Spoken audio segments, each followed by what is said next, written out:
پھیل کیسے جاتے ہیں لوگوں میں؟ اس کی کئی وجوہات۔ ایک، سیدنا عبداللہ بن مسعود رضی اللہ تعالیٰ نے فرمایا کہ کبھی شیطان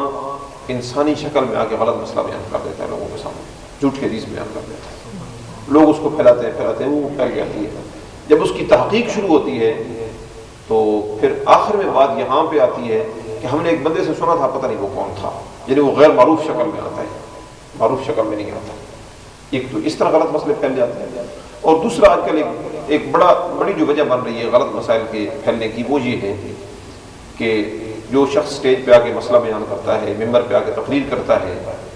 اب یہ مزاج بن گیا ہے کہ اس سے کچھ نہ پوچھا جائے کہ آپ نے یہ کہاں سے بیان کیا ہے، اس کا ثبوت کیا ہے۔ یہ ایک مزاج بن گیا، جو پوچھے اس کو فتنہ فساد برپا کرنے والا سمجھا جاتا ہے، اور لوگ اس کو کہتے ہیں کہ تم نے کیوں اس سے پوچھا ہے، اس پہ الٹا اعتراض کیا جاتا ہے۔ اس وجہ سے اب کھلی چھٹی مل گئی ہے، جو خطباء حضرات ہیں، جو مقررین حضرات ہیں، جو اپنے آپ کو واعظ سمجھتے ہیں، ان کو کھلی چھٹی مل گئی ہے کہ وہ جو چاہے بیان کریں۔ تحقیق ختم ہو گئی، الا ماشاء اللہ، سوا چند لوگوں کے جنہیں اللہ رب العالمین نے خصوصی توفیق عطا فرمائی ہے، ان کی بات میں نہیں کر رہا، میں ایک عمومی بات کر رہا کہ وہ مطالعہ نہیں کرتے، تحقیق نہیں کرتے، سنی سنائی بات، کبھی کسی سے سنی، کبھی کسی سے کچھ سنا، اس کو آپس میں مکس کر کے ملا جلا کر کو مسئلہ بیان کر دیا، اس طرح وہ غلط مسئلہ پھر آگے پھیل جاتا ہے۔ قربانی کے حوالے سے ایک غلط مسئلہ مشہور ہے کہ اگر غریب آدمی قربانی کا جانور خرید لے اور وہ گم ہو جائے تو اس پر جو ہے نا قربانی واجب ہے، وہ پھر نیا جانور خرید کر قربانی کرے، اس پر سزا ہے کہ اس نے کیوں خریدا تھا جانور۔ اور اگر امیر آدمی قربانی کا جانور خرید لے اور وہ گم ہو جائے، اور اس جانور کے خریدنے کے بعد بھی اس کی استطاعت موجود ہے مزید جانور خریدنے کی، تو اس کو چھٹی ہے وہ جانور نہ خریدے،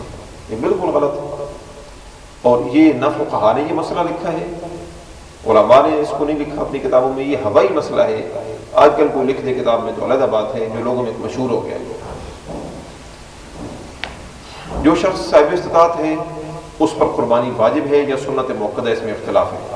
حضرت امام اعظم ابو حنیفہ رحمۃ اللہ تعالیٰ علیہ، آپ کی تحقیق یہ ہے کہ اس پر قربانی واجب ہے۔ آپ کے جو شاگرد ہیں صاحبین حضرت امام ابو یوسف اور امام محمد رحمۃ اللہ تعالیٰ علیہ، ان کی یہ تحقیق ہے کہ سنت ہے، اور سیدنا عبداللہ بن عمر رضی اللہ تعالیٰ عنہ صحابی رسول ہیں، عمر کے بیٹے ہیں رضی اللہ تعالیٰ عنہ، تو ان کے سامنے ایک شخص نے کہا تھا کہ قربانی واجب ہے، انہوں نے اس سے ناراضگی کا اظہار کیا تھا، انہوں نے فرمایا تھا کہ رسول اللہ صلی اللہ علیہ وسلم نے ذبح کیا ہے، مسلمانوں نے ذبح کیا ہے، تو یہ سنت ہے۔ بہرحال اس میں اختلاف ہے، میری اپنی جو تحقیق ہے میں اس کو سنت موقدہ سمجھتا ہوں، کیونکہ نبی کریم صلی اللہ علیہ وسلم نے اس کی تاکید فرمائی ہے کہ جو شخص قربانی کرنے کی طاقت رکھتا ہو اور قربانی نہ کرے وہ ہماری عیدگاہ کے قریب نہ آئے، یہ تاکیدی الفاظ ہیں۔ اس طرح صبح کی سنتوں کے بارے میں ہے نا کہ صبح کی سنتیں نہ چھوڑو اگرچہ تمہیں گھوڑے ہی کیوں نہ روک جائیں، اب یہ قربانی والی جو حدیث ہے اس سے زیادہ یہ تاکیدی الفاظ ہیں، اس کے باوجود وہ واجب نہیں ہے، وہ سنت ہے۔ اسی طرح قربانی بھی سنت موقع ہے۔ تو اگر غریب آدمی قربانی کا جانور خرید لیتا ہے، اس پر تو قربانی پہلے ہی واجب نہیں تھی۔ جن کے نزدیک واجب ہے قربانی، اگر وہ ایام قربانی میں خریدتا ہے، وہ کہتے ہیں اب یہ جانور اس پر قربان کرنا واجب ہے، اگر وہ گم ہو گیا تو وہ وجوب ساقط ہو گیا، اس پر نیا جانور خریدنا اور اس کو قربان کرنا واجب نہیں ہے۔ اور جن کے نزدیک سنت موقدہ ہے، وہ جانور گم ہو گیا تو ان کے نزدیک تو قربانی واجب ہی نہیں تھی، لہٰذا اس کو اب ضرورت نہیں ہے وہ نیا جانور خریدنے، اپنے طور پر خریدنا چاہے تو علیحدہ بات ہے، مگر واجب یا سنت موقع اس پر نہیں ہے۔ اور اگر کسی شخص کو اللہ رب العالمین نے اتنی استطاعت دی ہے کہ وہ ایک سے زیادہ قربانیاں کر سکتا ہے تو ایک رسول اکرم صلی اللہ علیہ وسلم کی طرف سے کرے گا قربانی۔ سیدنا علی المرتضیٰ شیر خدا 2 قربانیاں کیا کرتے تھے، آپ نے اس کی وجہ بیان فرمائی کہ مجھے رسول اکرم صلی اللہ علیہ وآلہ وسلم نے اس کی وصیت کی تھی، میں آپ کی طرف سے قربانی کرتا ہوں۔ اس حدیث سے قربانی کی بھی اہمیت معلوم ہوئی نا کہ آپ صلی اللہ علیہ وآلہ وسلم نے یہ چاہا کہ میں جب دنیا سے وصال کر جاؤں ظاہراً قربانی نہ کر سکوں، میری طرف سے پھر بھی قربانی ہوتی رہے۔ اس سے قربانی کی اہمیت کا اندازہ ہوتا ہے کہ کتنی اہمیت ہے رسول اکرم صلی اللہ علیہ وسلم کی نظر میں۔ اگر کسی مالدار کو اللہ نے یہ توفیق دی ہے، اتنا وہ مالدار ہے کہ وہ زیادہ کر سکتا ہے، تو ظاہر مقدر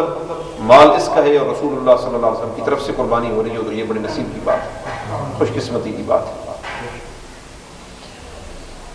اسی طرح ایک مسئلہ اور بھی عوام میں مشہور ہے،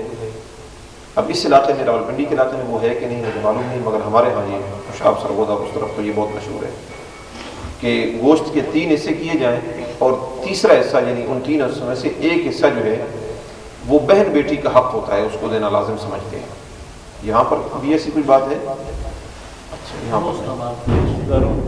اچھا جس کو دے دیں، مگر ہمارے یہاں یہ ہوتا ہے کہ وہ مقرر سمجھتے ہیں کہ وہ صرف بہنوں کا اور بیٹیوں کا حق ہوتا ہے، اور جان کے علاقے میں سرگودا خوشاب اس طرف یہ مسئلہ مشہور ہے۔ یہ کوئی حصہ مقرر نہیں ہے، رسول اکرم صلی اللہ علیہ وسلم نے کوئی اس کی تعیین نہیں فرمائی۔ ہاں ایک حدیث پاک ابو داؤد شریف میں جو ہے کہ کلو وادخروا واعتقوا،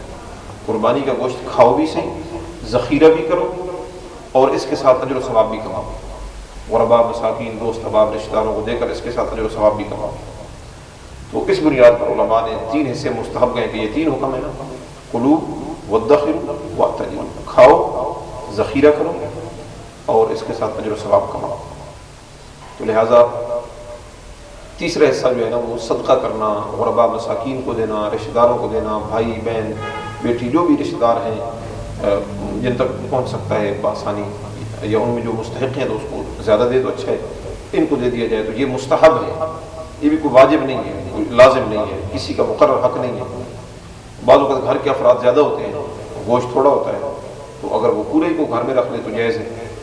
لیکن اگر گوشت اتنا ہے کہ کچھ بچ جاتا ہے اس دن سے تو بہتر ہے، زیادہ ثواب اس کے اندر ہے کہ جن لوگوں نے قربانی نہیں کی ان کو بھی اس کے اندر شامل کریں۔ خوشی کا دن ہے، اگر آپ کے گھر میں گوشت پک رہا ہے، آپ کے پڑوس میں کوئی مسکین ہے، ان کے گھر گوشت کی خوشبو جا رہی ہے، ان کے بچے ہیں، ان کا بھی دل کرے گا، تو یہ نامناسب لگتا ہے کہ عید والے دن وہ اس سے محروم رہیں، ان کو بھی اس میں شامل کریں۔ اس لیے آپ صلی اللہ علیہ وسلم نے فرمایا کہ کھاؤ بھی صحیح، ذخیرہ بھی کرو اور اجر و ثواب بھی کماؤ۔ تو اس میں کوئی حرج نہیں کہ بندہ ذخیرہ بھی کر لے۔ پہلے آپ صلی اللہ علیہ وسلم نے منع فرمایا تھا کہ 3 دن سے زیادہ قربانی کے گوشت جو ہے نا اس کو نہ رکھو، بعد میں آپ صلی اللہ علیہ وسلم نے اس کی اجازت دے دی، تو لہٰذا اس کو ذخیرہ کیا جا سکتا ہے۔ بعض لوگوں سے میں نے یہ بھی سنا ہے، وہ کہتے ہیں جی فلاں نے تو فریج بھر دیا ہے، اس کی کیا قربانی ہے؟ یہ کوئی قربانی ہے؟ گوشت گھر میں رکھ لیا، ان کا فریج بھرا پڑا ہے۔ تو قربانی اللہ نے قبول کرنی ہے، اب اس کی نیت پر منحصر ہے کہ اس نے کس لیے کی ہے، اللہ کی رضا کے لیے کی ہے یا گوشت کھانے کے لیے کی ہے، وہ اللہ جانتا ہے۔ ہمیں کیا ضرورت ہے ایسی باتیں کرنے کی کہ فلاں کی قربانی خدا نہیں قبول کرے گا، فلاں کی کوئی قربانی ہے جی، ایسی باتیں نہیں کرنی چاہیے۔ اسی طرح جو قربانی کی کھال ہے، جانور کی کھال، اس کے متعلق بھی بعض لوگ یہ سمجھتے ہیں کہ وہ بہنوں کا حق ہے یا بیٹیوں کا حق ہے، یہ بھی کوئی نہیں ہے۔ اس کو بھی آپ کسی بھی نیک کام کے اندر لگا سکتے ہیں، اس کو اپنے ذاتی منفعت کے لیے بیچ نہیں سکتے آپ، یعنی بیچ کر پیسہ خود استعمال کر لیں، یہ جائز نہیں ہے۔ آپ صلی اللہ علیہ وآلہ وسلم کے ارشاد گرامی ہے کہ من باع جلد اضحیۃ فلا اضحیۃ لہا، جو شخص قربانی کے جانور کی کھال اپنے ذاتی نفع کے لیے بیچے اس کی قربانی نہیں ہے، اس کی قربانی قبول نہیں ہوگی۔ اس لیے اپنے ذاتی مفاد کے لیے نہ بیچے، مسجد مدرسہ کسی بھی نیک کام میں اس کو لگا دیا جائے، اس میں کوئی حق نہیں ہے، کسی بھی نیک کام لگا دیں۔ اپنے گھر میں اس کو استعمال کرنا چاہیں، جیسے مشکیزہ وغیرہ بنا لے کوئی، جائے نماز بنا لے، تو یہ بھی جائز ہے۔ اپنے ذاتی مفاد کے لیے اس کو بیچ نہیں سکتا، گھر میں استعمال کر سکتا ہے اگر اس کو جس طرح مشکیزہ وغیرہ کی صورت میں، یا پھر اس کو بیچ کر یا کھال دے دے کسی کو